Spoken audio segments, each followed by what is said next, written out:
அன்பான கிறிஸ்தவ சகோதர சகோதரிகளுக்கு வணக்கம். இந்த வீடியோவில் நம்ம அந்நிய பாஷை பற்றி பார்க்க போகிறோம். அதுவும் அந்நிய பாஷையில் ஒரு 3 முக்கியமான விஷயங்களை பார்க்க போகிறோம். முதலாவது, இந்த அந்நிய பாஷைனா என்ன அப்படிங்கிறத முதலாவது தெளிவாக பார்க்க போகிறோம். இரண்டாவது, நாம் பரிசுத்தாவினாலே நிரப்பப்பட்டதற்கான அடையாளம் அந்நிய பாஷை பேசுவதா இல்லையா? அபிஷேகம் பெற்றுட்டிங்களா அப்படின்னு சொல்லி கேட்கும்போது, நீங்கள் பரிசுத்தாவினால் அந்நிய பாஷை பேசினா தான் உங்களுக்கு அபிஷேகம் கிடைச்சிருக்குன்னு சொல்லி சொல்கிற ஒரு விஷயம் பேசப்படுது இல்லையா? அதை பற்றி நம்ம பார்க்க போகிறோம். மூணாவது, இந்த நாட்களில் அந்நிய பாஷை கொடுக்கப்படுதா, அந்நிய பாஷை அப்படிங்கிற வரம் கொடுக்கப்படுதா இல்லையா அப்படிங்கிற ஒரு சில விஷயங்களையும் ப்ராக்டிக்கலான ஒரு சில விஷயத்தை பார்க்க போகிறோம். கடைசியாக ரொம்ப முக்கியமாக ஒரு முக்கியமான ஒரு வார்னிங்கையும் நான் உங்களுக்கு கொடுக்கணும்னு சொல்லி நினைக்கிறேன். ஸோ ப்ளீஸ் இந்த வீடியோ முழுக்க பாருங்கள். அண்ட் இந்த வீடியோ இந்த விஷயம் ஒரு 10லேருந்து 15 நிமிஷத்தில் நம்ம பேசக்கூடிய ஒரு விஷயம் கிடையாது. இதில் நிறைய விஷயங்கள் நம்ம ஆழமாக பல வசனங்களை நம்ம பார்த்து தான் பார்க்கணும். ஆனாலும் இந்த வீடியோவில் நான் சம்மரைஸ் தான் பண்ண போகிறேன். ஆண்டவருடைய கிருபையினால் நான் என்னுடைய 22வது வயதில் ஆண்டவர் என்னை ரட்சித்தார். இன்றைக்கி இப்போ எனக்கு கிட்டத்தட்ட 42 வயது ஆக போகுது. கிட்டத்தட்ட 20 வருடங்கள் நான் ஆண்டவரோடு கூட நான் கற்றுக்கொண்டு வந்திருக்கிறேன். ஆண்டவருடைய கிருபையினால் சின்ன வயசுலேருந்தே நன்றாக படிக்கக்கூடிய ஒரு ஆர்வம் உள்ளவனாக இருந்தேன். அதனால் இந்த வருடங்கள் முழுக்க இந்த 20 வருடங்களை தொடர்ந்து அநேக விஷயங்களை படித்து கொண்டும் போதித்து கொண்டு வந்திருக்கிறேன். அதனால் அந்த அடிப்படையில் நான் வேதாகமத்திலிருந்து கற்றுக்கொண்ட விஷயங்களை தான் நான் சம்மரைஸ் பண்ணி இதில் பேச போகிறேன். மேபி பின் நாட்களில் நம்ம இந்த வசனங்களை நம்ம ஆழமாக பார்த்து அதில் என்னென்ன விஷயங்கள் இருக்குது அப்படிங்கிறத புரிஞ்சுக்கலாம். ரைட், முதலாவது அந்நிய பாஷைனா என்ன அப்படிங்கிறத பார்க்கலாம். அந்நிய பாஷை நமக்கு இந்த முதல் பிரச்சனை என்னன்னு சொல்லி பார்த்தீங்க அப்படின்னா, இந்த அந்நிய பாஷை அப்படிங்கிற அந்த பதம், இந்த அந்நிய பாஷை அப்படின்னு சொல்லி சொன்ன உடனே நமக்கு ஏதோ ஒரு மாதிரி ஒரு ஸ்பிரிச்சுவலான ஒரு ஃபீலிங். அந்நிய பாஷை, கடவுள் அந்நிய பாஷையை பேச வைக்கிற அப்படி சொன்ன உடனே ஏதோ வித்தியாசமான ஒரு மேஜிக்கலாக என்னமோ ஒன்று ஆண்டவர் செய்கிறாரு அப்படின்னு சொல்லி நம்ம நினைக்கிறோம் இல்லையா? பிரச்சனை என்னென்னா, அடிப்படையில் இந்த பதம் அந்நிய பாஷை அப்படிங்கிற அந்த பதம் ஒரு சமஸ்கிருத பதம், தமிழ் மொழி கிடையாது. ஒரு ஹிந்தியாக இருக்கலாம், எனக்கு எக்ஸாக்டாக தெரியல. இந்த அந்நிய பாஷை அப்படிங்கிறதுக்கு நம்ம முதல்ல தமிழில் அது என்ன அப்படிங்கிறத புரிஞ்சுக்கிட்டாலே நமக்கு பாதி பிரச்சனை சரியாயிடும். அந்நிய அப்படின்னா வேறு அப்படின்னு சொல்லி அர்த்தம், பாஷை அப்படின்னா மொழி அப்படின்னு சொல்லி அர்த்தம். ஸோ அந்நிய பாஷை அப்படின்னு சொல்லி நாம் வேறொரு லாங்குவேஜில் நம்ம சொல்கிறோம் இல்லையா? அதற்கான எளிமையான தமிழ் பதம் வேறு மொழி. ஓகேவா? வேறு மொழி. அப்போ அந்நிய பாஷை அப்படிங்கிறது வேறு ஒரு மொழியிலே பேசக்கூடிய ஒரு திறன். ஓகேவா? இதை முதல்ல எங்கே பார்க்குறோம் அப்படின்னா, அப்போஸ்தலர் நிருபத்தில் பார்க்குறோம். அப்போஸ்தலர் இதில் நம்ம அப்போஸ்தலர் கழுதின நடவடிக்கைகளில் பார்க்குறோம். அதில் 2வது அதிகாரத்தில் முதலாக பரிசுத்த ஆவியானவர் திருச்சபைக்கு அருளப்படும் பொழுது, அன்றைக்கு அப்போஸ்தலர்களும் அவர்களோடு கூடி இருந்த நபர்களும் அவங்க என்ன செய்கிறாங்க, வேறு மொழிகளிலே பேச ஆரம்பித்தாங்க அப்படிங்கிறத பார்க்குறோம். இதில் நீங்கள் பார்த்தீங்க அப்படின்னா, நம்முடைய தமிழ் வேதாகமத்தில் நீங்கள் பார்த்தீங்க அப்படின்னா அது வேறு பாஷை அப்படின்னு சொல்லி இருக்கும். இன்றைக்கு புதிய திருப்புதல்கள் வந்திருக்கு, அதிலெல்லாம் பார்த்தீங்க அப்படின்னா வேறு மொழி அப்படின்னு சொல்லி அழகாக அதை மொழிபெயர்த்திருப்பாங்க. என்ன நடக்குது அப்படின்னா, பல்வேறு இடங்களில் உள்ள மக்கள் அங்கே வந்திருக்கிறாங்க. ஓகேவா? வேறு நாடுகளில் உள்ள மக்கள் வந்திருக்கிறாங்க, வேறு மொழிகள் பேசக்கூடிய மக்கள் அங்கே வந்திருக்கிறாங்க. அப்போ அங்கே ஒரு பண்டிகை, எருசலேமில் ஒரு பண்டிகை நடந்து கொண்டு இருக்கிறது. அந்த பண்டிகைக்காக யூத மதத்தை பின்பற்றக்கூடிய வெவ்வேறு நாடுகளில் உள்ள வேறு மொழிகளை பேசக்கூடிய மக்கள் அங்கே வந்திருக்கிற நிலையிலே, அந்த சூழ்நிலை பரிசுத்த ஆவியானவர் அருளப்படும் பொழுது அப்போஸ்தலர்கள் என்ன செய்கிறாங்க, உடனடியாக வேறு மொழிகளிலே பேச ஆரம்பிக்கிறார்கள். அதாவது இது என்ன அப்படின்னா, அது வரைக்கும் அவங்களுக்கு அந்த மொழியை பற்றின எந்த ஒரு அறிவுமே கிடையாது. ஆனால் திடீர்னு சொல்லி ஆண்டவர் ஒரு வல்லமையை அவங்களுக்கு கொடுக்கறனால, ஆண்டவர் ஒரு அற்புதத்தை அவங்களுக்கு ஒரு அற்புதம் அந்த இடத்துல ஆண்டவர் நிகழ்த்துறார். என்ன அப்படின்னா, அது வரைக்கும் அறிந்திராத ஒரு மொழி, இந்த உலகத்திலே இருந்த ஒரு மொழி, அந்த ஏதோ ஒரு மொழியை அவங்க பேசுகிறாங்க. இதை எப்படி நம்ம புரிஞ்சுக்கிறோம் அப்படின்னா, அந்த மக்கள்லாம் ஏதோ சத்தம் கேட்குதுன்னு சொல்லி மற்ற மக்கள் எல்லாம் ஓடி வராங்க. ஓடி வந்துட்டு வேறு நாடுகளில் உள்ளவங்க எல்லாம் சொல்கிறாங்க, இவர்கள் எங்களுடைய தாய்மொழியில் தேவனுடைய மகத்துவங்களை பேச கேட்கிறோமே அப்படின்னு சொல்லி சொல்கிறாங்க. அதாவது அந்த மக்களுக்கு இந்த அப்போஸ்தலர்கள் அந்நிய பாஷையிலே அது பேசும் பொழுது, மற்ற சுற்றி இருந்த வேறு நாட்டில் இருந்த மக்கள் எல்லாம் அவங்களுடைய தாய்மொழியை இந்த அப்போஸ்தலர்கள் பேசுவதை அவங்க கேட்டாங்க. ஓகேவா? அப்போது இந்த அந்நிய பாஷை அப்படிங்கிறது வேறு ஒரு மொழி. ஆண்டவர் அன்றைக்கு அந்த அற்புதத்தை எதற்காக நிகழ்த்தினார் அப்படின்னா, அங்கு வந்திருந்த பல்வேறு நாடுகளிலிருந்து வந்திருந்த மக்கள் அவர்களுடைய மொழியிலே ஆண்டவருடைய மகத்துவத்தை கேட்க வைப்பதற்காக ஆண்டவர் என்ன செஞ்சார் அப்படின்னா, இந்த காரியத்தை ஆண்டவர் அன்றைக்கு செய்தார். அதற்கப்புறமாக நம்ம தொடர்ந்து நம்ம பார்க்கும்போது பல நேரங்களில் நம்ம என்ன நினைக்கிறோம் அப்படின்னா, நம்ம வந்து முதலாவது ரட்சிக்கப்படணும். ரட்சிக்கப்பட்டதுக்கப்புறமா வந்து நம்ம ஞானஸ்நானம் எடுக்கணும். ஞானஸ்நானம் எடுத்ததுக்கப்புறமா பரிசுத்த ஆவியானவருக்காக நம்ம காத்திருக்கணும். காத்திருக்கும்போது நம்ம எனக்கு பரிசுத்த ஆவியானவர் தாங்காண்டவரே தாங்காண்டவரேன்னு சொல்லி நம்ம ஆண்டவர்கிட்ட இப்போ மன்றாடி போராடி ஜெபிக்கணும். ஃபாஸ்டிங் இருந்து ஜெபிக்கணும். எல்லாம் பண்ணதுக்கப்புறமா ஒரு வழியாக கடைசியில் ஆண்டவர் வந்து நமக்கு அந்த பரிசுத்த ஆவியானவரை கொடுத்துருவார். அதாவது அந்நிய பாஷையை பேச வச்சுட்டார் அப்படின்னா எனக்கு பரிசுத்த ஆவியானவர் வந்துட்டாருன்னு சொல்லி அர்த்தம். இப்படி வந்து நம்ம புரிந்து கொள்கிறோம். ஆனால் இந்த ஆர்டரில் வந்து எப்போவுமே வந்து வேதாகமத்திலே கூட நடக்கலை. அப்போஸ்தலனாகிய பேதுரு தன்னுடைய முதல் பிரசங்கத்தில் அவர் முடிக்கும்போது, நீங்கள் வந்து இயேசு கிறிஸ்துவை நீங்கள் ஏற்றுக்கொண்டு நீங்கள் என்ன செய்யுங்க அப்படின்னா ஞானஸ்நானத்தை பெற்றுக்கொள்ளுங்கள், அப்பொழுது நீங்கள் இந்த பரிசுத்த ஆவியாகிய வரத்தை பெறுவீர்கள் அப்படின்னு சொல்லி சொல்கிறார். இயேசு கிறிஸ்துவை ஏற்றுக்கொள்ளுங்க, ஞானஸ்நானம் பெறுங்க, அப்பொழுது உங்களுக்கு பரிசுத்த ஆவியானவர் கொடுக்கப்படுவார் அப்படின்னு சொல்லி சொல்கிறார். ஆனால் கொஞ்ச நாள் கழித்து பார்த்தீங்க அப்படின்னா கொர்நேலியுடைய வீட்டுக்கு போகிறாரு. கொர்நேலிய வீட்டில் போய் அவர் நற்செய்தியை பிரசங்கிக்க ஆரம்பிக்கிறார். அவர் நற்செய்தியை பிரசங்கித்து கொண்டு இருக்கும் பொழுதே அங்கே உள்ள மக்கள் இயேசு கிறிஸ்துவை இரட்சகராக ஏற்றுக்கொள்கிறார்கள். இங்கே ஏற்றுக்கொண்ட உடனேயே அங்கே வந்து பரிசுத்த ஆவியானவர் வந்து அங்கே உடனடியாக அருளப்படுகிறார். அவங்க வந்து என்ன செய்கிறாங்கன்னா அவங்க வேறு மொழிகளிலே பேச ஆரம்பிக்கிறத வந்து அவர் பார்க்குறார். அப்போது இந்த இடத்துல பார்த்தீங்க அப்படின்னா அதுக்கப்புறம் தான் பேதுரு சொல்கிறாரு, ஆண்டவரே அவங்களுக்கு பரிசுத்த ஆவியை கொடுத்துட்டாரு, நம்ம ஞானஸ்நானம் கொடுக்காமல் இருக்கலாமாப்பா, ஞானஸ்நானத்தை கொடுங்க அப்படிங்கிறார். அப்போ அங்கே ஆர்டர் வந்து மாறிடுது. அப்போ நீங்கள் பார்த்தீங்கன்னா பேதுரு வந்து முதல்ல அவருடைய தவறான ஒரு புரிதலில் தான் பேசியிருக்கிறார் அப்படிங்கிறது நமக்கு இதன் மூலமாக வந்து நமக்கு வெளியாகுது. ஸோ இந்த ஆர்டர்லலாம் எப்போவுமே வந்து என்ன செய்யலை அப்படின்னா நடக்கலை. ஸோ நம்ம இதெல்லாம் முதலாவது புரிந்து கொள்ள வேண்டிய ஒரு விஷயம் என்ன அப்படின்னா, இந்த இடத்துல இந்த அந்நிய பாஷை அப்படிங்கிறது வேறு ஒரு மொழி அப்படிங்கிறத புரிந்து கொள்ளணும். உதாரணத்துக்கு எனக்கு வந்து ஃப்ரெஞ்சு பற்றி எந்த ஐடியாவும் கிடையாது, ஃப்ரெஞ்சில் எந்த வார்த்தையும் எனக்கு தெரியாது.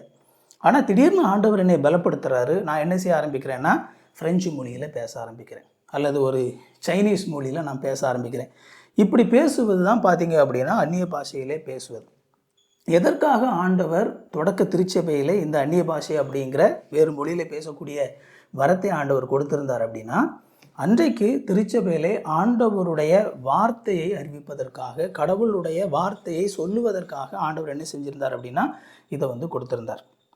ரைட். இப்போ அடுத்தால ஒரு கேள்வி என்ன அப்படின்னா, இந்த அந்நிய பாஷை பேசினாதான் நம்ம அபிஷேகம் பெற்றுக்கிறோம்னு சொல்லி அர்த்தமா? இது ஒரு சிக்கலான ஒரு கேள்வி. தொடர்ந்து வந்து இது மீண்டும் மீண்டுமாக கிறிஸ்தவ மக்களை குழப்பறதுக்காக இந்த விஷயத்தை சொல்லிக்கிட்டே இருக்கிறாங்க. உங்களுக்கு வந்து நீங்கள் அபிஷேகம் பெற்றிருக்கீங்களா, அந்நிய பாஷை பேசுவீங்களா அப்படிங்கிற ஒரு கேள்வி திரும்ப திரும்ப கேட்கப்பட்டு, அந்த அந்நிய பாஷை பேசுவது என்பது அபிஷேகம் பெற்றதுக்கு ஈக்குவலா அல்லது பரிசுத்த ஆவியானவரை பெறுவதற்கு ஈக்குவலான ஒரு விஷயமா என்ன செய்யப்படுது அப்படின்னா திரும்ப திரும்ப சொல்லப்படுகிறது. இது மிக மிக தவறான ஒரு விஷயம்.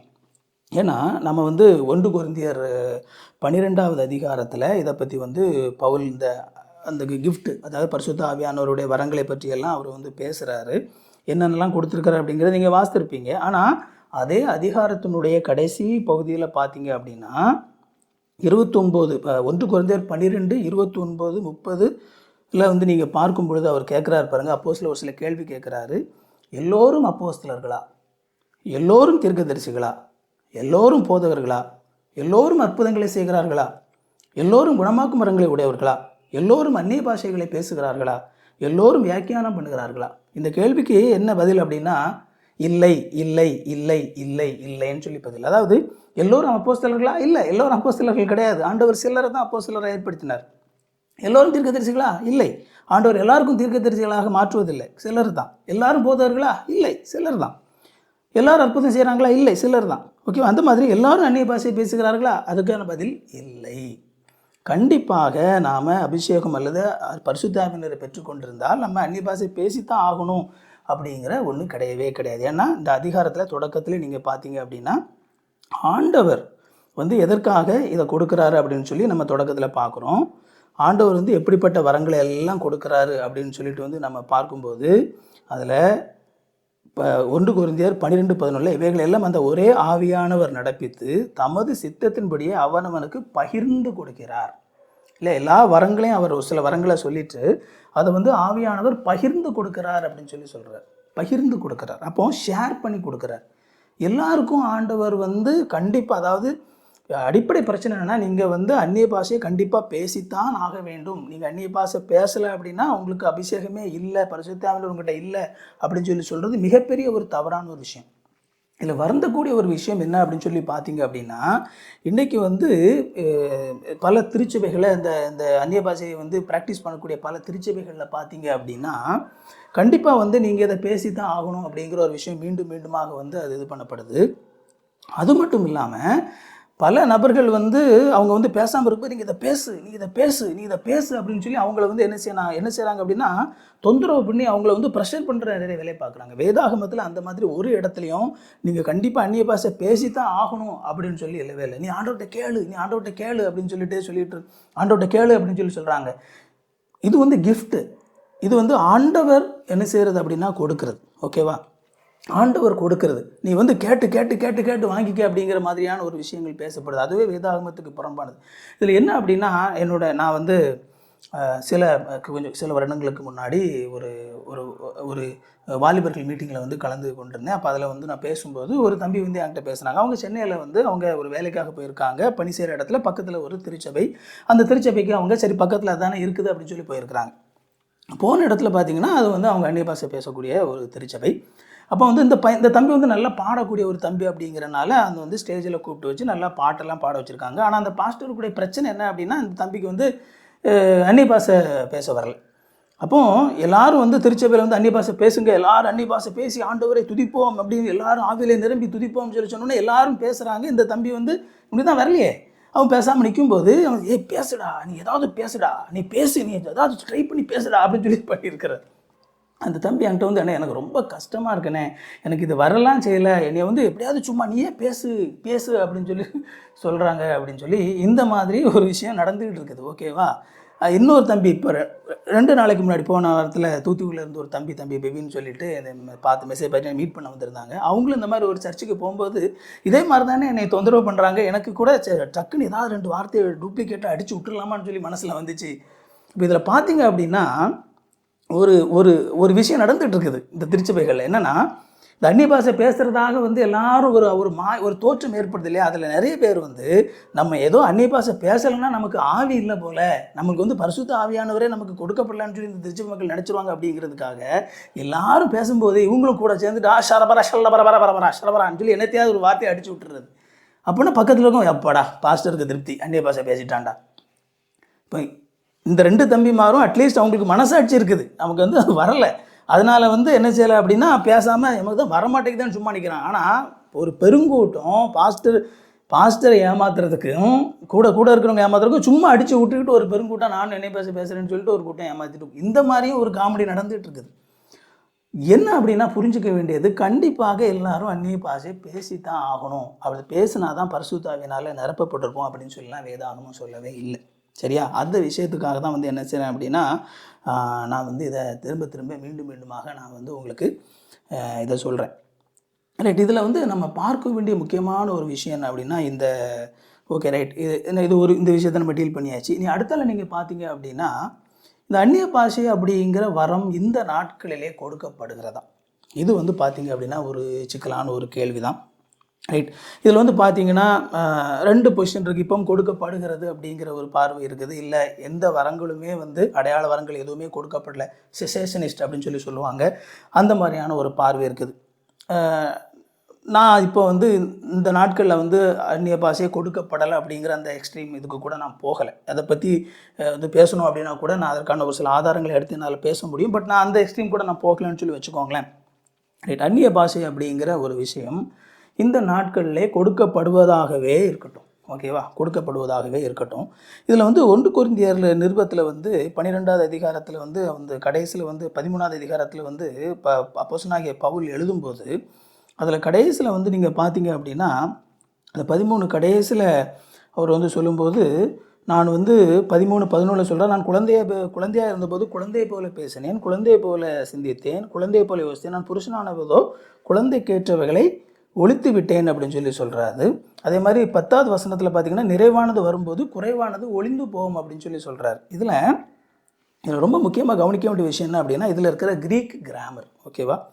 நம்ம வேதாகமம் வந்து தமிழில் எழுதப்படலை, கிரேக்க மொழியில் எழுதப்பட்டது. கிரேக்க மொழியில் வந்து பார்த்தீங்க அப்படின்னா ஒரு இன்ட்ரெஸ்டிங்கான ஒரு விஷயம் இருக்குது. நமக்கு வந்து இங்கிலீஷில் தமிழ்லாம் பார்த்திங்கன்னா ஆக்டிவ் வாய்ஸ் அப்படின்னு சொல்லி ஒன்று உண்டு, பேசிவ் வாய்ஸ் அப்படின்னு சொல்லி ஒன்று உண்டு. ஆனால் க்ரீக்கில் பார்த்தீங்கன்னா மிடில் வாய்ஸ் அப்படின்னு சொல்லி ஒன்று இருக்குது. ஓகேவா? அந்த மிடில் வாய்ஸ் அப்படிங்கிறது வந்து ஆக்டிவ் வாய்ஸ் பேசிவ் வாய்ஸ் மட்டும் இருக்கக்கூடிய தமிழ் இங்கிலீஷ் மாதிரியான லாங்குவேஜில் டிரான்ஸ்லேட் பண்ணுறது அப்படிங்கிறது கொஞ்சம் சிக்கலான ஒரு விஷயம். இந்த மிடில் வாய்ஸ் அப்படிங்கிறது என்ன அப்படின்னா, அது எதை குறிக்குது அப்படின்னா, அந்த கிராமட்டிக்கலாக இப்போ வந்து நான் ஒரு ஃபுட்பால் ஒன்று இருக்குது, அந்த ஃபுட்பாலை வந்து நான் ஒரு ஃபுட்பால் இருந்துச்சு, அந்த ஃபுட்பாலை நான் அடித்தேன் அப்படின்னு சொல்லி சொல்லும்போது அது என்ன அப்படின்னா, அது வந்து ஆக்டிவ் வாய்ஸ் இல்லையா? ஃபுட்பால் என்னால் அடிக்கப்பட்டது அப்படின்னு சொல்லி சொல்லும்போது அது பேசிவ் வாய்ஸ். இந்த மிடில் வாய்ஸ் அப்படிங்கிறது என்ன அப்படின்னா, ஒரு விஷயத்தை வந்து நான் ஸ்டார்ட் பண்ணுறேன், ஓகேவா? அந்த ஃபுட்பாலை நான் வந்து தட்டி விடுறேன், அது தன்னால் போய் ஆட்டோமேட்டிக்காக அது நின்றுச்சு. ஓகேவா? ஆட்டோமேட்டிக்காக அது நின்றுச்சு. இந்த விஷயத்தை குறிப்பிடுறதுக்காக வந்து கிரேக்க மொழியில் இலக்கணத்தில் இந்த மிடில் வாய்ஸை வந்து பயன்படுத்துவாங்க. அப்படிப்பட்ட அந்த மிடில் வாய்ஸை தான் அவர் என்ன செய்திருக்கிறார் அப்படின்னா, பவுல் இந்த இடத்துல பயன்படுத்தி இருக்கிறாரு. அதாவது நின்றும் அப்படிங்கிற மாதிரியான ஒரு விஷயம் வந்து இதில் என்ன செய்யப்படுது அப்படின்னா சொல்லப்படுது. ஆனால் அது அந்த அந்த அந்த என்ன சொல்கிறது, அந்த மொழியே, அதாவது அந்நிய பாஷையே கொடுக்கப்படுவதே நின்றுமா, அல்லது தனிப்பட்ட விதத்திலே ஆண்டவர் கொடுக்குற அந்த வரம் அப்படிங்கிறது கொஞ்சம் கொஞ்சமாக அவங்க வந்து அவங்களுடைய வாழ்க்கையில் அவங்க பக்குவப்பட நின்றுமா அப்படிங்கிறது வந்து இன்னும் டிபேட்டபிள் விஷயமா இருக்குது. ரைட், அது ஒரு பக்கம் இருக்கட்டும். இப்போ இதில் என்ன அப்படின்னா, நம்ம வந்து இந்த அந்நிய பாஷை அப்படிங்கிற ஒரு விஷயம் வந்து எப்படி ப்ராக்டிஸ் பண்ணப்படணும் அப்படிங்கிறது தான் வந்து என்ன செய்கிறார் அப்படின்னா, இதில் வந்து ரொம்ப அழகாக வந்து என்ன செய்கிறார் அப்படின்னா பவுல் பேசுகிறார். அதுதான் நம்ம கவனிக்கப்பட வேண்டிய ஒரு விஷயம். அப்போ இதில் வந்து நம்ம எப்படி ப்ராக்டிஸ் பண்ணப்படணும் அப்படிங்கிற ஒரு விஷயத்தை வந்து மிக தெளிவாக வந்து என்ன செய்கிறார் அப்படின்னா, பவுல் வந்து மிக அழகாக வந்து இந்த 1 கொரிந்தியர் நிருபத்தில் வந்து எழுதுகிறார். அப்போ அதில் எழுதும்போது நம்ம அதை கொஞ்சம் கவனித்து பார்த்தாலே, நாம் வந்து பார்த்திங்க அப்படின்னா அதை கொஞ்சம் கவனமாக நம்ம கவனித்து பார்த்தாலே நம்ம வந்து எப்படி இந்த விஷயத்தை வந்து நம்ம ப்ராக்டிஸ் பண்ணணும் அப்படிங்கிற ஒரு விஷயம் வந்து நமக்கு புரியும். அப்போ இதில் 1 கொரிந்தியர் 14:6 வந்து அவர் சொல்கிறாரு, மேலும் சகோதரரே, நான் உங்களிடத்தில் வந்து உங்களுக்கு ரகசியங்களை வெளிப்படுத்துவதற்காவது, அறிவுண்டாக்குவதற்காவது, தீர்க்க தரிசனத்தை அறிவிக்கிறதுக்காவது, போதகத்தை போதிக்கிறதுக்காக ஏதுவானதை சொல்லாமல் அந்நிய பாஷைகளில் பேசினால் என்னாலே உங்களுக்கு பிரயோஜனம் என்ன? அதாவது நான் ஒரு விஷயத்தை இன்றைக்கி வந்து நிறைய பேர் அந்நிய பாஷை பேசுகிறோன்னு சொல்லி சொல்கிறாங்க. ரைட், எதுக்கு பேசுகிறீங்க அந்த கேள்வி. ஏன்னா எப்பொழுதுமே ஆண்டவர் அன்றைக்கு திருச்சபையிலே இந்த அந்நிய பாஷை அப்படிங்கிற வேறு மொழியை எதற்காக அவர் பேச வச்சார் அப்படின்னா, அன்றைக்கு திருச்சபையில் இருந்த மக்களுக்கு ஒரு விஷயத்தை கற்றுக் கொடுப்பதற்காக ஆண்டவர் செஞ்சார். அப்போது வேதாகமத்து இதிலே தான் நம்ம வாசிக்கிறோம், ஒன்று நீங்கள் பேசுங்க, அதுக்கு நீங்கள் அர்த்தம் சொல்லுங்கள், அப்படி அர்த்தம் சொல்ல உங்களால் முடியலைன்னா இன்னொருத்தர் அர்த்தம் சொல்லுங்கள், யாருமே அர்த்தம் சொல்கிறதுக்கு இல்லை அப்படின்னாக்கி நீங்கள் அமைதியாக இருங்க, அமைதியாக உங்களுக்கும் கடவுளுக்கும் தெரிய மட்டும் பேசுங்க அப்படின்னு சொல்லி சொல்கிறார். இதில் தான் பார்த்தீங்க அப்படின்னா, இதில் பாருங்கள், நீங்கள் வந்து அதுபோல் இப்போ 1 கொரிந்தியர் 14:9 அதுபோல் நீங்களும் தெளிவான பேச்சை நாவினால் வசனியாவிட்டால் பேசப்பட்டது என்னதென்று எப்படி தெரியும்? ஆகாயத்தில் பேசுகிறவர்களாக இருப்பீர்களே. உலகத்திலே எத்தனையோ விதமான பாஷைகள் மொழிகள் உண்டாயிருக்கிறது, அவைகளில் ஒன்றும் அர்த்தம் இல்லாதது அல்ல. இப்போ கொரிந்து திருச்சபையில் அந்த பிரச்சனை இருந்துச்சு.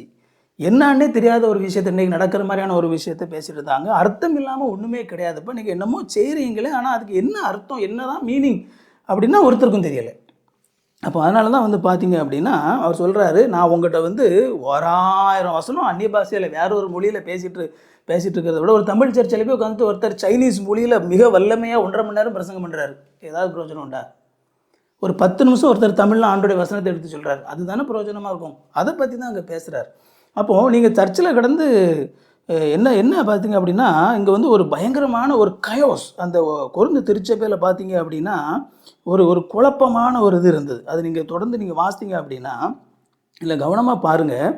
இதில் கடந்து என்ன செய்கிறாங்க அப்படின்னா 14:26 1 கொரிந்தியர் 14:26 சொல்கிறார், நீங்கள் கூடி வந்திருக்கும் போது உங்களில் ஒருவன் சங்கீதம் பாடுகிறான், ஒருவன் போதகம் பண்ணுகிறான், ஒருவன் அந்நிய பாஷையை பேசுகிறான், ஒருவன் ரகசியத்தை வெளிப்படுத்துகிறான், ஒருத்தன் வியாக்கியானம் பண்ணுகிறான். சகோதரரே, இது என்ன? சகலமும் பக்தி விருத்திக்கு ஏதுவாக செய்யப்பட கிடவுது. அதாவது பார்த்தீங்க அப்படின்னா அந்த சர்ச்சுக்குள்ளே போனீங்கன்னா ஒரு கயோஸ், ஒரு குழப்பம். ஒரு தண்ணி பாஷையில் 4 பேர் உட்காந்து பேசிக்கிட்டு இருக்கிறான், ஒரு 4 பேர் தீர்க்க தரிசனம் பண்ணிகிட்டு இருக்கிறான், 4 பேர் பாடிக்கிட்டு இருக்கிறான், குதிச்சுக்கிட்டும். இன்னைக்கு இன்றைக்கு நாங்கள் ஆராதிக்கிறோம், அந்நிய பாஷை பேசி துதிக்கிறோம், ஆராதிக்கிறோம்னு சொல்லி நடக்கும்போது நடக்கிற ஒரு குழப்பமான கச்சாமுச்சான்னு சொல்லி இருக்கு இல்லையா, அந்த மாதிரியான ஒரு சூழல் தான்.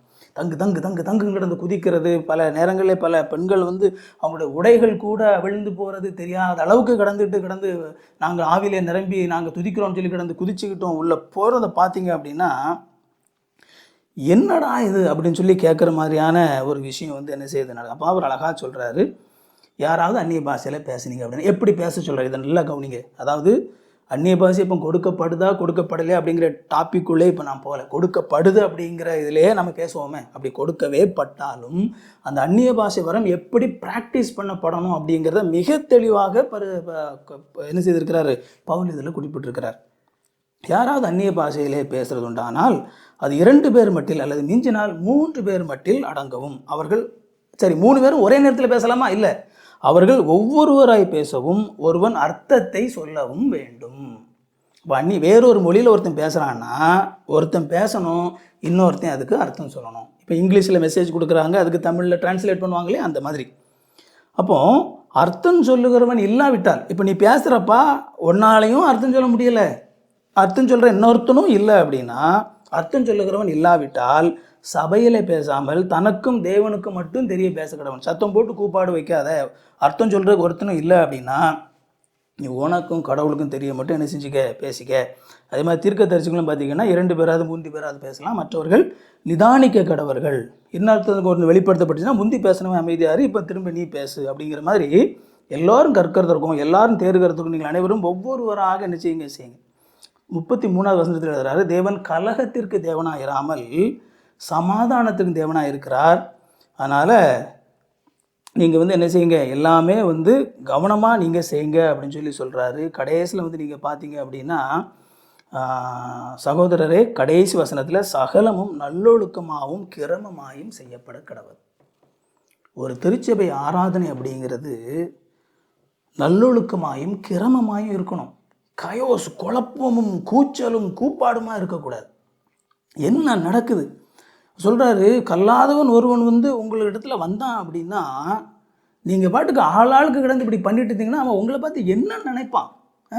உங்களை பைத்தியம் பிடித்தவர்கள்னு சொல்லி நினைப்பான் இல்லையா அப்படின்னு சொல்லி ஒரு கேள்வி கேட்குறாரு. இன்றைக்கி யோசித்து பாருங்கள், இன்றைக்கி நாங்கள் அந்நிய பாஷை பேசி ஆராதித்து துதிக்கிறோம் அப்படிங்கிற பேரில் நடக்கிற திருச்சபைகள் ஆட்டம், அந்த குதிச்சுக்கிட்டு அவங்க பண்ணுற அந்த நேரத்தில் கடவுளை அறியாத ஒரு நபர் உள்ளே வந்தாங்க அப்படின்னா என்ன நினைப்பாங்க இல்லையா? பவுல் கேட்குற அதே விஷயந்தான், உங்களை பைத்தியம் பிடிச்சவங்கன்னு சொல்லி சொல்ல மாட்டாங்களா? அப்போ பவுல் பாருங்கள், கடவுள், அதான் நான் முன்னாடி ஒரு வீடியோ போட்டிருந்தேன் இல்லையா, நம்ம கடவுள் ஒரு அறிவுள்ள நபர், ஒரு ஞானமுள்ள ஒரு நபர். எல்லாவற்றையும் அவர் ஞானத்தோடு செய்கிறார், எல்லாவற்றையும் அவர் கிரமமாக செய்கிறார், எல்லாவற்றையும் அவர் கவனமாக செய்கிறார். நாம் என்னமோ கடவுள் ஒன்றுமே புரியாத ஒரு மாதிரி நம்ம பிஹேவ் பண்ணுறோம். கடவுள் இந்த வரம் இருந்தாலும் கூட அது ஞானமாக சொல்லணும், அதை ஒழுக்கமாக செய்யணும். ஒருத்தர் பேசுங்க, இன்னொருத்தர் அதுக்கு அர்த்தம் சொல்லுங்கள், இன்னொருத்தர் பேசும்போது நீங்கள் அமைதியாக இருங்க, அப்படி ஒழுக்கமாக செய்ய சொல்லியிருக்கிறார். இன்றைக்கி இந்த அந்நிய பாஷையை குறித்து வைராக்கியம் உள்ள நபர்களிடத்தில் போய் இந்த அதிகாரத்தை நீங்கள் கொடுத்து பாருங்களேன், எத்தனை பேர் இந்த வசனத்துக்கு கீழ்ப்படுகிறாங்க? உங்களுக்கு பரிசுத்த ஆவியானவர் கொடுக்கப்பட்டிருக்கிறாருனே நான் அக்செப்ட் பண்ணிக்கிறேங்க. நீங்கள் பரிசுத்த ஆவியானவர் கொடுக்கப்பட்டிருக்கிறாரு, அதனால தான் நீங்கள் அந்நிய பாஷை பேசுகிறீங்க அப்படிங்கிறதே ஒரு ஆர்கியூமெண்ட்டுக்காக நான் அக்செப்ட் பண்ணிக்கிறேன். இப்போ என்னுடைய கேள்வி என்னென்னா, உங்களுக்கு பரிசுத்த ஆவியானவர் கொடுக்கப்பட்டிருக்கிறார் அப்படின்னா இந்த வசனம், பரிசுத்த ஆவியானவரால் நமக்கு அருளப்பட்டிருக்கிற இந்த வசனத்தை கீழ்ப்படிவதற்கான தன்மையும் உங்களுக்கு கொடுக்கப்பட்டிருக்கு தானே. அப்போ ஏன் அந்நிய பாஷையை பேசக்கூடிய, அந்நிய பாஷையை ப்ராக்டிஸ் பண்ணக்கூடிய, அதை ஒரு பெருமையாக நினைக்கக்கூடிய திருச்சபைகள் ஏன் இந்த அப்போஸ்தலர் 1 கொரிந்தியர் 14வது அதிகாரத்தை ஒரு பொருட்டாவே மதிக்கிறது இல்லை? அப்போ எப்படி ப்ராக்டிஸ் பண்ணணும்? இதை சின்ன பிள்ளைக்கு சொல்கிற மாதிரி இதில் சொல்லியிருக்குங்க, கிளிப்பிள்ளைக்கு சொல்கிற மாதிரி இதில் சொல்லியிருக்குது. எப்படி ப்ராக்டிஸ் பண்ணணும் அப்படின்னு சொல்லி எதை பற்றியும் நீங்கள் கவலைப்படாங்க, நீங்கள் கேளுங்க, நீங்கள் ஆண்டவரோட நிரப்புங்க, குதிங்க, ஆடுங்கன்னு சொல்லிட்டு இந்த மாதிரியான ஒரு காரியத்தை பண்ணும்போது அப்பொழுது தான் எங்களுக்கு என்ன சந்தேகம் வருது அப்படின்னா, இது உண்மையாகவே பரிசுத்த ஆவியானவர் தானா? ஏன்னா உங்களுக்கு இந்த வசனத்தை கீழ்ப்படிறதுக்கு மனசே இல்லை. நானும் எத்தனையோ நபர்களிடத்தில், இந்த அந்நிய பாஷையை பேசக்கூடிய நபர்களிடத்தில் நான் பேசி பார்த்துருக்கிறேன், இதை சொல்லி பார்த்துருக்கேன். அப்போ இப்படி தான்ப்பா ப்ராக்டிஸ் பண்ண சொல்லி பைபிளில் இருக்குது, நீங்கள் இந்த மாதிரி ப்ராக்டிஸ் பண்ணுங்கள், எல்லாத்தையும் ஒழுங்காக ஞானமாக செய்யுங்க. இப்படியே ஒரு கண்ட்ரோல் இல்லாமல் இந்த மாதிரி ஒரு ஆட்டமும் பாட்டமும் குதிக்கிறதும் கத்துறதுமா இருக்குதுன்னு சொல்லி சொன்னால் யாருமே அதை அக்செப்ட் பண்ண மாட்டாங்க. யாருமே அக்செப்ட் பண்ண மாட்டாங்க. அவங்களுக்கு என்னென்னா, நான் அந்நிய பாஷையில் பேசுவேன், எனக்கு அந்நிய பாஷையில் பேச தெரியும், நான் பேசுவேன், எனக்கு அந்நிய பாஷை பேச வருது, உனக்கு வரலைன்னா அதுக்கு நான் என்ன பண்ணுறது? இந்த மாதிரியான ஒரு கண்ணோட்டத்தில் வந்து தான் பேசுகிறாங்களே தவிர, வரங்கள் எல்லாம் திருச்சபையினுடைய நன்மைக்காக கொடுக்கப்பட்டிருக்கு. என்னுடைய தனிப்பட்ட பெருமைக்காக வரம் கொடுக்கப்படலை. வரங்கள் எல்லாமே திருச்சபையினுடைய நன்மைகளுக்காக கொடுக்கப்படுது. ஓகேவா? அதை முதலாவது நாம் புரிஞ்சுக்கொள்ளணும். எனக்கு கொடுக்கப்பட்டிருக்கிற வரம் என்னுடைய திருச்சபைக்காக கொடுக்கப்பட்டிருக்குது. அப்போ அதுவே வந்து பல நபர்களுக்கு புரியறதில்லை. என்னமோ எனக்கு பெருமையை கொடுக்கறதுக்காக என்னுடைய ஆவிக்குரிய வாழ்க்கையை வந்து அது ஆண்டவர் எனக்கு என்னமோ ஒரு கிரீடத்தை தூக்கி வைக்கிற மாதிரியான ஒரு விஷயமாக பலர் புரிந்து கொள்கிறாங்க. ரைட். அதனால் கொஞ்சம் கவனமாக இருங்க. இந்த இந்த இந்த உண்மையிலேயே பரிசுத்தாவியை பெற்று ஒரு நபர் வந்து அந்நிய பாஷை பேசுனாங்கன்னா இதை ப்ராக்டிஸ் பண்ணுவாங்க. ஓகேவா? ஆனால் யாருக்கு கடவுளுக்கு கீழ்ப்படுறதுக்கு விருப்பம் இருக்காது அப்படின்னா அவங்க வந்து வேறு விதத்தில் அவங்க இதை பண்ணாங்கன்னா விருப்பம். ரைட். இப்போது கடைசியாக ஒரு வார்னிங் சொல்லியிருந்தேன் இல்லையா, அது பேசி முடிச்சிடலாம். இப்போ இந்த அந்நிய பாஷை அப்படிங்கிறது நம்ம வந்து பரிசுத்த ஆவியானவர் கொடுக்குறார் அப்படின்னு சொல்லி இந்த மக்கள் சொல்லிக்கிறாங்க. Right, okay. ஆனால் ஒருவேளை you have to be very sure. ஓகேவா? இன்றைக்கி வந்து அந்நிய பாஷை அப்படிங்கிற பேரில் நடக்கிற ஒரு சில விஷயங்களை வந்து நாம் ஒப்பிட்டு பார்க்கும்போது உண்மையாகவே வேதாகமத்திலே ஆண்டவர் கொடுத்த அந்த அந்நிய பாஷை அல்லது வேறு மொழியில் பேசக்கூடிய அந்த வரம் தானா இல்லையா அப்படிங்கிற மிகப்பெரிய கேள்விகள் நமக்கு எழும்புது. அப்போது ஒருவேளை ஓகேவா, ஒருவேளை இன்றைக்கு அந்நிய பாஷையில் நீங்கள் பேசுவதாக இன்றைக்கு சொல்லக்கூடிய அந்த விஷயங்கள் பரிசுத்த ஆவியினாலே கொடுக்கப்படலை அப்படின்னா, கொடுக்கப்படலை அப்படின்னா இன்னும் ஒருவேளை அப்படி கொடுக்கப்படலைன்னா இன்னும் 2 விதங்களில் அதை நீங்கள் செய்கிறதுக்கு வாய்ப்பு இருக்குது. நம்பர் 1, பிசாசு. ஓகேவா? Demonic spirits. இந்த டிமோனிக் ஸ்பிரிட்ஸ் வந்து ரொம்ப ஈஸியாக வந்து என்ன செய்ய முடியும் அப்படின்னா பல வரங்களை வந்து கவுண்டர்ஃபீட் பண்ண முடியும். ஓகேவா? போலி, டூப்ளிகேட் அப்படிங்கிறது என்ன? ஒரிஜினல் மாதிரி இருக்கக்கூடிய ஒரு போலி, அதுதான் டூப்ளிகேட் அப்படின்னு சொல்லுவாங்க. ஸோ அசுத்த ஆவிகளாலேயும் இப்படிப்பட்ட வரங்களை டூப்ளிகேட் பண்ண முடியும். நான் வந்து உங்களை எச்சரிக்கிறேன், அவ்வளோதான். I am warning you. நீங்கள் பரிசுத்த ஆவியானவர் கொடுக்கறதாக நினச்சிட்ருக்கீங்க, எனக்கு தெரியாது. பேசுகிற நீங்கள் தான் கவனமாக இருக்கணும். உண்மையாகவே அதை பரிசுத்த ஆவியானவர் தான் கொடுத்துருக்கிறாரா அப்படிங்கிறதை ஆராய்ந்து கண்டுபிடிக்க வேண்டிய ரெஸ்பான்சிபிலிட்டி உங்களுக்கு தான் இருக்குது. But I am warning you. ஒருவேளை அது பரிசுத்த ஆவியானவர் கொடுக்கலை அப்படின்னா அதனுடைய ஒரு சோர்ஸ் பிசாசிட்டிருந்து வர்றதுக்கான வாய்ப்பு இருக்குது. டேஞ்சரஸ். 2வது, it's happening from our brain. ஓகேவா? நியூரலாஜிக்கல் இது. ஏன் அதை சொல்கிறேன் அப்படின்னா நம்மளுடைய பிரெயின், ஹியூமன் பிரெயின் வந்து ரொம்ப காம்ப்ளெக்ஸான ஒரு ஆர்கன்.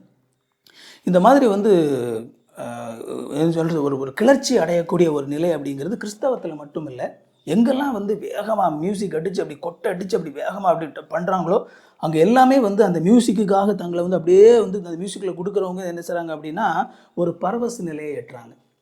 இது கிறிஸ்தவத்தில் மட்டும் நடக்கக்கூடிய விஷயம் கிடையாது.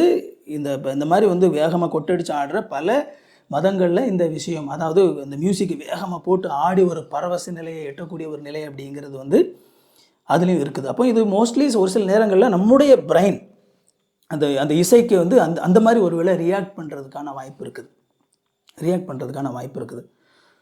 இதில் பிரச்சனை என்ன அப்படின்னா பல நபர்கள் என்னை விட மிகவும் மூத்தவர்கள். ஓகேவா? எனக்கு இப்போ 40 வயசு ஆகுது, 42 வயசு ஆகுது. 65 வயசு 70 வயசில் இருக்கக்கூடிய மூத்தவர்கள், பல இந்த நடந்த இந்த சம்பவங்கள் எல்லாம் பார்த்த பல நபர்கள் நாங்கள் பேசிக்கொள்ளும்போது ஒரு சில விஷயங்களை வந்து சொல்கிறாங்க. என்ன அப்படின்னா, இந்த அந்நிய பாஷை அப்படின்னு சொல்லி ரொம்ப இந்த மாதிரி பேசி இதில் ரொம்ப இன்வால்வ் ஆன நபர்கள்லாம், தம்பி, ஒரு ஸ்டேஜுக்கு மேலே பல நபர்கள் உளவியல் ரீதியாக பாதிக்கப்படுகிறார்கள். பல நபர்கள் வந்து மன உளவியல் பாதிப்புக்கு உள்ளாராங்க. அது மட்டும் இல்லாமல் அவங்க அதற்காக இன்றைக்கு வந்து மனநல மருத்துவரை நாடி பல நபர்கள் இந்த மாதிரி மருத்துவங்கள் எடுத்துக்கொண்டிருக்கதை பார்க்குறோம் தம்பி அப்படிங்கிற ஒரு விஷயத்தை வந்து அனுபவத்தில் இருந்து அவங்க பார்க்குறத வச்சு சொல்கிறாங்க. நான் ஒரு பெரிய ஒரு ரிசர்ச்லாம் இதில் பண்ணலை. பட் ஆனால் இப்படி ரொம்ப இந்த மாதிரி இன்வால்வ் ஆன ஆட்கள் வந்து பின்னாட்களில் வந்து ரொம்ப உளவியல் ரீதியாகவும் மன ரீதியாகவும் பாதிக்கப்பட்டு மருத்துவத்துடைய உதவி தேவைப்படக்கூடிய அளவுக்கு அவங்களுடைய மனநல பாதிப்பு இருக்குது அப்படிங்கிற ஒரு விஷயத்தை நான் கேள்விப்படுறேன். அரசல் புரசலாக நான் கேள்விப்படுறேன். So I don't know how much it makes brain damage. ஓகேவா? எதனால் இந்த மாதிரி ஆகுது, என்ன நடக்குது? இட்ஸ் அ கொஸ்டினபிள், ஒரு ஒரு ஒரு கொஸ்டினபிளான ஒரு விஷயமா, ஒரு சந்தேகத்திற்குரிய ஒரு விஷயமா வந்து இருக்குது. அதனால் கொஞ்சம் கவனமாக இருங்க. ஓகேவா? கொஞ்சம் கவனமாக இருங்க. ஸோ சம்மரைஸ் பண்ணணும் அப்படின்னா, அந்நிய பாஷை அப்படிங்கிறது வேறொரு மொழி. ஓகேவா? ஆண்டவர் எனக்கு பேச தெரியாத ஒரு மொழியை ஆண்டவர் என்னை பேச வைக்கிறார். காரணம், ஆண்டவர் அவருடைய வார்த்தையை அன்றைக்கு அந்த மக்களுக்கு சொல்கிறதுக்காக. ஓகேவா? அதுக்காக ஆண்டவர் அதை செஞ்சார். இன்றைக்கி பார்த்தீங்க அப்படின்னா இன்றைக்கி நமக்கு ஆண்டவர் வந்து வேதாகமத்தில் நமக்கு என்னென்ன தெரியணுமோ எல்லாமே நமக்கு வேதாகமத்திலே புதிய ஏற்பாட்டிலே கொடுக்கப்பட்டாச்சு. திருச்சபைக்கு என்னென்ன தேவையோ அது எல்லாம் நமக்கு வேதாகமத்தில் ஆண்டவர் எழுதி நமக்கு கொடுத்துட்டாரு. அப்போது ஆண்டவர் வந்து அந்நிய பாஷையில் பேசினாலும் கூட, பேச வச்சாலும் கூட, இந்த பைபிள்லேருந்து வித்தியாசமாக ஏதோ ஒன்று வந்து ஆண்டவர் பேச போகிறதில்ல. இதில் இருக்கிறது தான் ஆண்டவர் நம்மளுக்கு சொல்ல போகிறார். புதுசாக இன்றைக்கி என்னென்னா, ஆண்டவர் புதுசாக வெளிப்பாடு கொடுக்குறாரு அப்படின்னு சொல்லிட்டு தான் அன்றைக்கி அந்நிய பாஷையெல்லாம் பேசி மக்களை குழப்புறாங்க. ஆண்டவர் புதுசாக அப்படியே சொன்னாலும் நமக்கு ஆண்டவர் வேதாகமத்தில் தான் சொல்லுவாரே தவிர, புதுசாக ஒன்றும் ஆண்டவர் நமக்கு கற்றுக் கொடுக்க போகிறதில்ல. எல்லாமே நமக்கு வேதாகமத்தில் இருக்குது. நம்ம வாசித்து என்ன செய்யலாம் அப்படின்னா கற்றுக்கொள்ளலாம். ஸோ அதனால் ரெண்டாவது, கண்டிப்பாக நீங்கள் அந்நிய பாஷை பேசினா தான் உங்களுக்கு பரிசுத்த ஆவியினால் நிரப்பப்பட்டிருக்கீங்க அப்படிலாம் கிடையவே கிடையாது. இயேசு கிறிஸ்துவை விசுவாசிக்கிற எல்லாரும், ரட்சிக்கப்பட்டிருக்கிற அவரை ஏற்றுக்கொண்டிருக்கிற எல்லாரும் பரிசுத்த ஆவியினாலே நிரப்பப்பட்டிருக்கிறார்கள். அவங்களுக்குள்ளாக பரிசுத்த ஆவியானுடைய பிரசன்னம் இருக்கிறது. அதே மாதிரி இன்றைக்கு அந்நிய பாஷைன்னு சொல்லி நடக்கக்கூடிய இந்த விஷயங்கள் பல சிக்கலான விஷயம். எப்படி ப்ராக்டிஸ் பண்ணப்படணும்னு சொல்லி பைபிளில் இருக்குது. ஆனால் அப்படி ப்ராக்டிஸ் பண்ணுங்கள். அப்படி நீங்கள் ப்ராக்டிஸ் பண்ணுறதுக்கு உங்களுடைய மனம் கடினப்படுது அப்படின்னா, it is not from Holi spirit. பரிசுத்த ஆவியானவர் தான் உங்களுக்குள்ளே இருந்து அதை கொடுக்குறாருன்னா பைபிள் வசனத்துக்கு கீழ்ப்படி வைப்பார். So be careful. அண்ட் ஒருவேளை அது டிமோனிக் ஸ்பிரிட்டில் இருந்தோ அல்லது உங்களுடைய நியூரலாஜிக்கல் ப்ராப்ளத்தினாலேயோ இந்த மாதிரி நீங்கள் பண்ணுவீங்க அப்படின்னா, it's very dangerous, it's highly dangerous. I am warning you. அதனால் தயவுசெய்து கொஞ்சம் கவனமாக இருக்கும்படியாக உங்களிடத்தில் நான் கேட்டுக்கொள்கிறேன். மீண்டும் இன்னொரு வீடியோவில் சந்திப்போம். தேங்க்யூ. God bless you.